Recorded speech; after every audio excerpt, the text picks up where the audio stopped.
जय श्री राम दोस्तों, नमस्कार। आज मैं आपके लिए एक नया वीडियो कार्तिक मास अध्याय कथा 1 लेकर आई हूँ।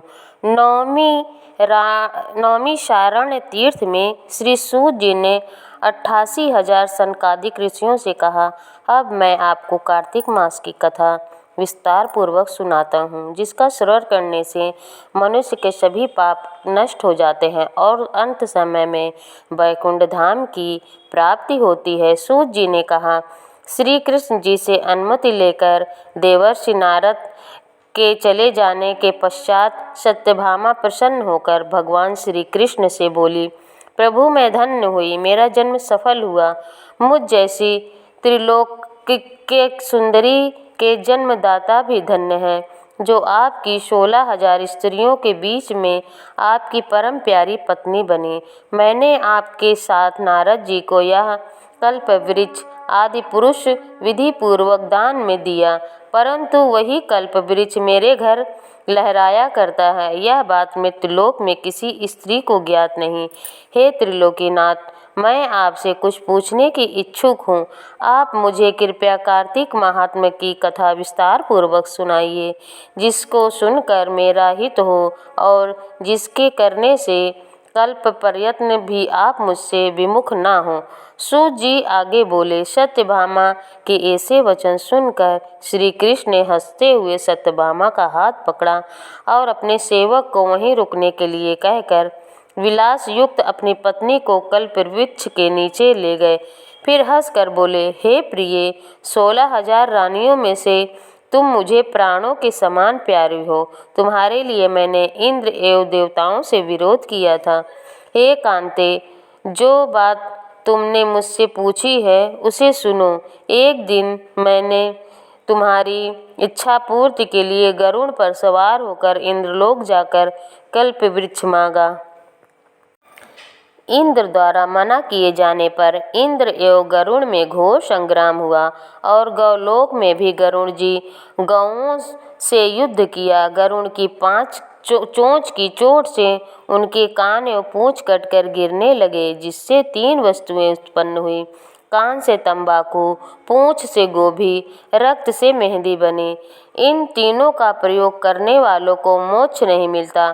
तब गौओं ने भी क्रोधित होकर गरुड़ पर वार किया, जिससे उनके 3 पंख टूट कर गिर गए।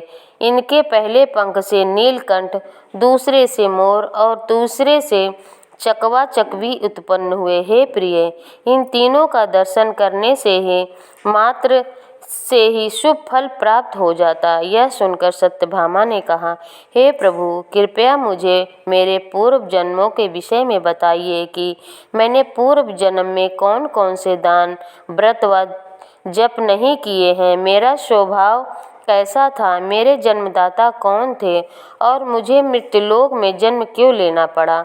मैंने ऐसा कौन सा पुण्य कर्म किया था जिससे मैं आपकी अर्धांगिनी हुई। श्री कृष्ण ने कहा, हे प्रिय, अब मैं तुम्हारे द्वारा पूर्व जन्म में किए गए पुण्य कर्मों का विस्तार पूर्वक कहता हूँ, उसे सुनो। पूर्व समय में तुम सतयुग के अंत में मायापुरी में आत्रि गोत्र में वेद वेदांत का ज्ञाता देव शर्मा नामक एक ब्राह्मण निवास करता था। वह प्रतिदिन अतिथियों की सेवा, हवन और सूर्य भगवान का पूजन किया करता था। वह सूर्य के समान तेजस्वी था। वृद्धावस्था में भी उसे गुणवती नामक कन्या की प्राप्ति हुई। वह पुत्रहीन ब्राह्मण ने अपनी कन्या का विवाह अपने ही चंद्र नामक शिष्य के साथ कर दिया। वह चंद्र को अपने पुत्र के समान मानता था और चंद्र भी उसे अपने पिता की भांति सम्मान देता था। एक दिन वे दोनों कुश व समिधा लेने के लिए जंगल में गए।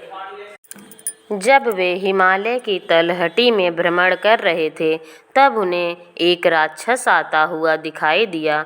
उस राक्षस को देखकर भय के कारण उनके अंग शिथिल हो गए और वे वहां से भागने में भी असमर्थ हो गए। तब उस काल के समान राक्षस ने उन दोनों को मार डाला। चूंकि वे धर्मात्मा थे, इसलिए वे पार्षद उन्हें मेरे बैकुंठ धाम में मेरे पास ले आए।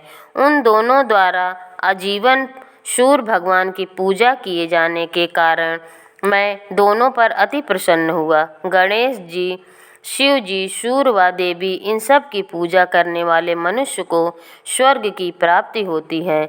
मैं एक होता हुआ भी काल और कर्मों के भेद से 5 प्रकार का होता हूँ। जैसे एक देवदत्त, पिता, भ्राता आदि नामों से पुकारा जाता है। जब वे दोनों विमान पर आरूढ़ होकर सूर्य के समान तेजस्वी, रूपवान, चंदन की माला धारण करे हुए मेरे भवन में आए, तो वे दिव्य भागों को भोगने लगे। आपको ये कार्तिक मास अध्याय की कथा एक पसंद आई हो और आपको अच्छी लगी हो तो इस चैनल को सब्सक्राइब करें, वीडियो को लाइक करें और शेयर करना ना भूलें। धन्यवाद।